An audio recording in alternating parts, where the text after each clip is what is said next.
All right, welcome back, everybody. Monday show off and rolling. Our guy Jeff Kolpak joined us about a half hour. We are down to the Final Four in FCS football, and of course you had it with Illinois State and Villanova in one side of the bracket. The other side is chalk with the two Montana schools set to face each other in what will be the biggest sporting event in the state of Montana. Let's just say it. That's going to happen on Saturday afternoon because the winner is moving on to the national championship game. Our guy Sam Herder joins us each and every Monday to get the week started at 9:35. Chalk on one side, chaos on the other. What did you make of what happened this weekend?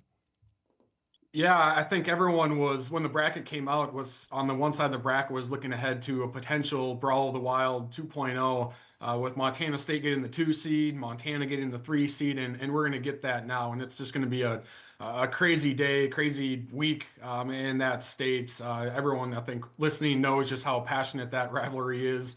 And for them to play in the playoffs for the first time with a championship berth on the line, it's just going to be a crazy, crazy scene. And then perhaps crazier is just the entire bracket on the other side. I mean, you go back to the first round and not a lot of things went chalk in the first round. And to have a 12 seed hosting an unseeded team is just crazy. Yep. And it means, I mean, Villanova had to go on the road twice to win.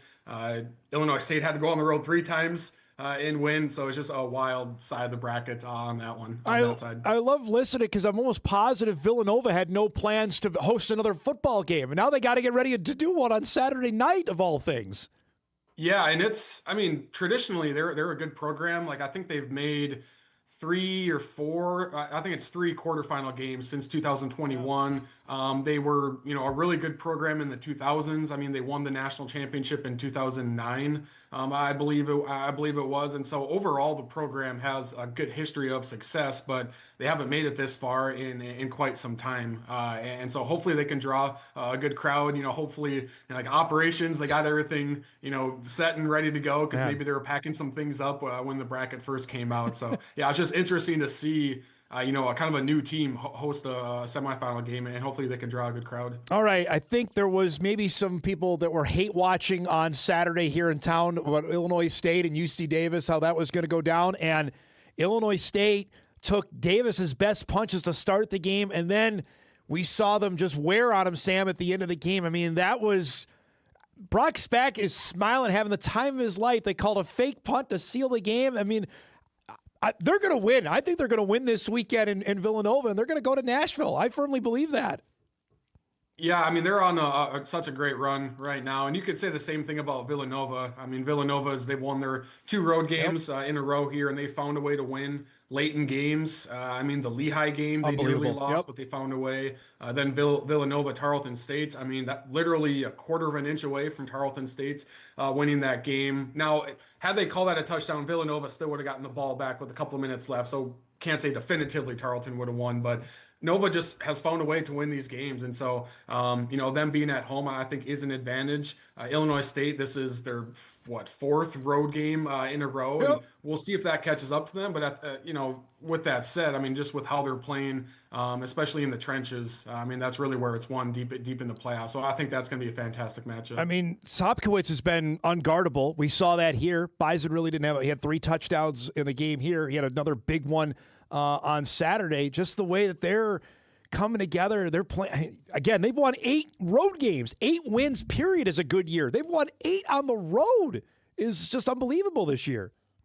Yeah, and their offensive line has really gotten a good push, and that was to me the big time difference maker in that UC Davis game. UC Davis just couldn't get off the field. They were getting overwhelmed physically by Illinois State, and Illinois State defensively, I mean, they gave up a lot of yards, but I think a couple of times when UC Davis wasn't scoring position, Illinois State was able to get off the field. And then I think it was at the start of the 3rd quarter, UC Davis started with the long throw and run, and then Illinois State is able to punch it out. That was when it was still a 1-score game. So Illinois State definitely had the bend but don't break mindset defensively this last weekend. We'll get all the highlights of that coming up later on in the show. Montana State is quietly, I think, into the semifinals. They played the game Friday night with Stephen F. Austin, and I was in and out of this. So tell me, how do you evaluate how Montana State played against SFA Friday night? Yeah, I think they played better than they did against Yale, but it was still pretty choppy. Yeah.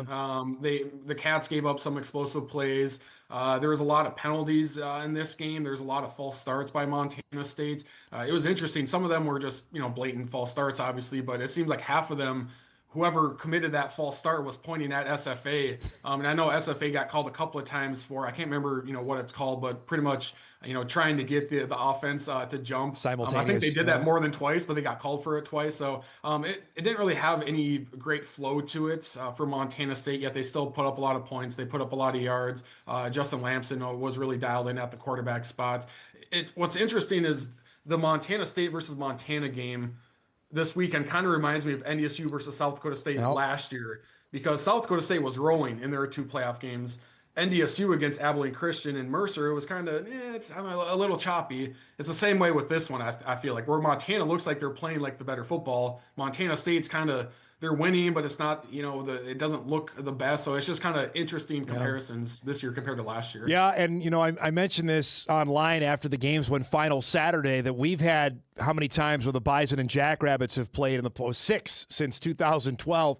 Now the neighbors to the east here, or west, excuse me, are going to get just an unbelievable experience that, I'm not a great Montana sports mind. I have to think, if you name a bigger sporting event in the state of Montana, I'm ready to listen, because this has to be it on Saturday.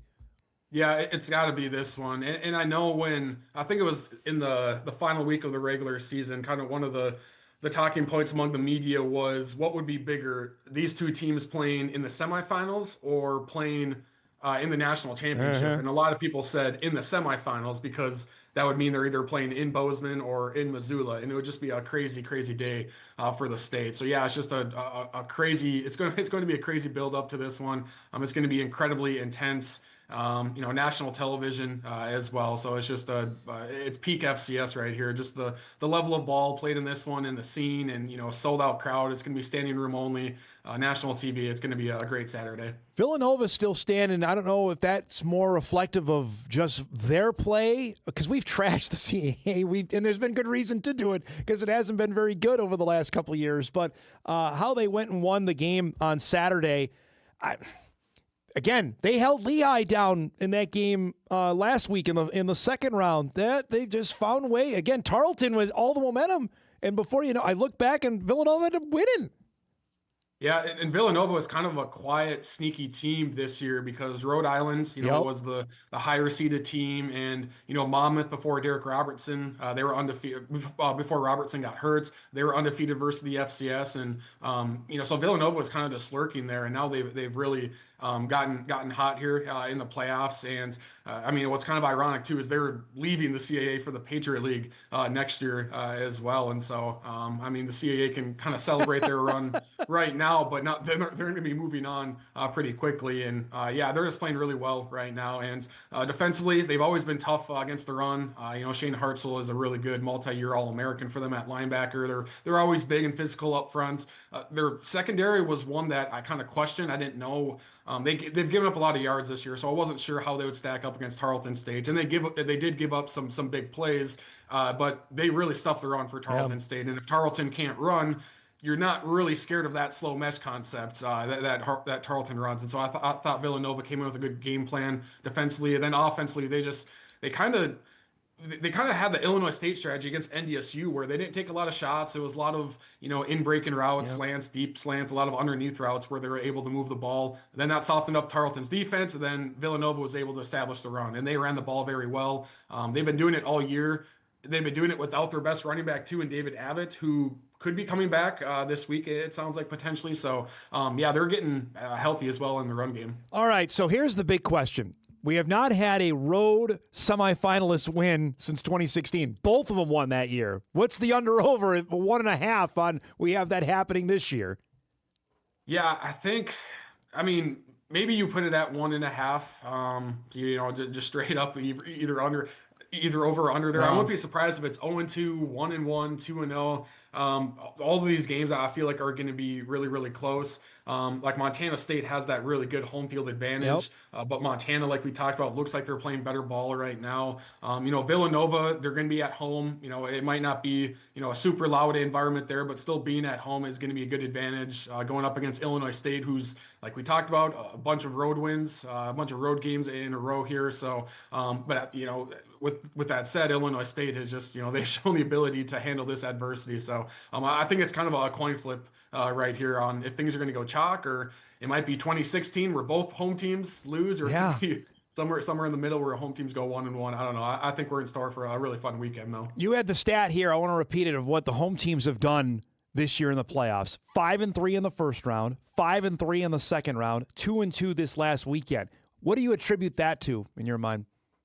Yeah, I think just a little bit more parity as well. And I think it was last year where like the second round, quarters, semifinals, Chalk. all went chalk, Yep. all with the higher seeds winning. So I think going into this year, going into this playoff bracket, I remember saying like we're probably going to get the same semifinal and title game rematch, and obviously I was wrong there. But I did say in the first and second round, I think we're going to get a little bit more parity, and we saw that and then some. Especially on that top side of the bracket there. So I don't know. I think at the end of the day, like the blue blood programs, I think they're still going to rise to the top, just because they have that kind of core foundation, and they have great resources, and they recruit greats out of the high school ranks. But with the transfer portal, you can get good really fast, but you can also drop off fast as well. And with that said, though, it's not like Villanova. I mean, they bring in a decent amount of grad transfers, but it's not a ton. Illinois State, I mean, they bring in a decent amount of transfers, but a lot of these guys are core guys. Right. So even with that said, like these four remaining teams, they build their programs through high school recruiting. So I don't know if it's necessarily like transfer portal, they got good really fast, but I just feel like maybe there's a little bit more parity in the FCS, more than maybe we expected. All right, I was all over the Moorhead Spuds for how many miles they had to travel this year for high school football, which was substantial. All right, just did the quick math. Illinois State, 789 miles from Normal to Hammond, 693 from Normal to Fargo, 2,028 from Normal to Davis, 819 from Normal to Philly. 4,329 miles, Sam, in the last 4 weeks. I mean, South Dakota State did this in 21, and they ran out of gas in Bozeman. That's the worry. But I mean, they're playing with house money. Illinois State. As soon as they left the dome, everybody was. That's whatever happens is a bonus. So they're going in with no pressure in this game in Philly. Yeah, and I mean that's a lot of travel, No doubt. Mentally and physically. But they'll probably they'll say the right things. We'll play this game in the parking lot if we have to, and all those things. And like they'll come out ready to play. A lot of energy. It seems like when your legs start to give out is if you face a little bit of adversity. If Villanova goes up 10 points at the start of the third quarter, does Illinois State have enough gas left in the tank to come back in that one? But I don't know. It's just so interesting because Villanova has gone on the road multiple times, and Illinois State has also gone on the road multiple times. So you feel like both of these teams are probably, just running on fumes right now, which most teams probably are if you make it this far. So yeah, it's just crazy to think like a 12 seed is hosting an unseeded team in the semifinals. Imagine saying that 3 years ago when there was only 8 seeds in the playoffs. People would be like, what are you talking about? How does that even work? Couple things happened over the weekend I'm going to get your thoughts on. Mercer has been gutted, obviously, with Mike Jacobs leaving to take the Toledo job. It was no surprise that Andrew Zock, who's maybe win the Buchanan, Brayton Atkinson, who didn't win the Rice Award, are in the portal. That's the downside of, I don't know, downside. It's just where we're at of what goes on in this day and age. I did want to ask you, though, on the New Hampshire coach, Ricky Santos, has taken the Penn job. What do we make of that? Is that a move up? I don't know how much Penn pays, but that is interesting. A guy going from a CAA job to the Ivy League. Yeah, that was really, really surprising, especially because Coach Santos, I mean, he was a great player for New Hampshire. Yes. He was an assistant coach. Then he took over for a longtime head coach, and he's led that program for a few years now. So that was definitely surprising. I imagine it's a pay bump going to Penn. I don't know if you can really find that information out because of the Ivy League private schools, but I mean, there's a lot of resources there for the Ivy League. I know they have good facilities. They don't really mess around a whole lot with revenue sharing. They all of them have opted out of the house settlements. They don't really do a whole lot of NIL, but maybe the resources are there, and he feels like he can go on a deeper playoff run at Penn compared to New Hampshire. But yeah, it's just kind of an interesting move right there to leave your alma mater for a same position at the FCS level. The Valley still has one team in the tournament. The Big Sky has two. Do we get it all? Another Valley Big Sky championship matchup next week? I'm still kind of 50-50 on Villanova, Illinois State. A part of me is kind of leaning Villanova. Okay. I might change my mind. We'll see. I did have the thought of if it is Illinois State versus whoever, like it would. The Big Sky, like their Twitter account, they're always like kind of like poking at the Valley, like why do you have to be who you are, like preventing us from winning the national championship? If Illinois State beats one of the Montana schools in the national championship, like what does the Big Sky need to do? What does the Montana schools need to do to win it all? Like I had that thought of that scenario playing out, but Illinois State first needs to go on the road once again, get a win, and I don't know. I like how Villanova is built defensively to contend with Illinois State. But it's an interesting crossover matchup that we don't see a whole lot, especially this deep in the playoffs. I have no authority or information to say this. If Illinois State wins this, I think Brock Spack retires. I do. He's had a great run. Why not go out like this? Yeah. I don't know. You could definitely see it kind of going out. On top or close to being on top, and also like Illinois State made it to Frisco, and I thought their fans traveled really well. They took up 40% Yes. of the stadium. Yes. So Yep. If they make it, I think their fans would travel well. Villanova, we'll see. I think they have a decent core of fans, but yeah, whoever makes it on the top side of the bracket, they're gonna have to fill out some seats because Montana or Montana State, they're gonna fill it up pretty decently. But with 35,000 seats now compared to 20,000, we'll see what that scene looks like in Nashville. But yeah, should be interesting this weekend, first off. Great stuff as always, bud. Have a tremendous week. We'll do this again next Monday. We know who's going to play in the championship game, all right? Okay, sounds good. Thank you. Sam Herder joins us each and every Monday at 9:30 to get us rocking and rolling after, again, a 2-2 weekend for the visiting teams in the quarterfinals. Just did not see that last year. We went all chalk. So the fact that we've had this much upheaval is just different to get used to in the playoffs. We'll break. We come back. We'll wrap up our first hour. Jeff Kolpak coming up. We'll have plenty to get to there. So we roll out on a busy Monday morning edition of Hot Mike on WDAY Extra right after this.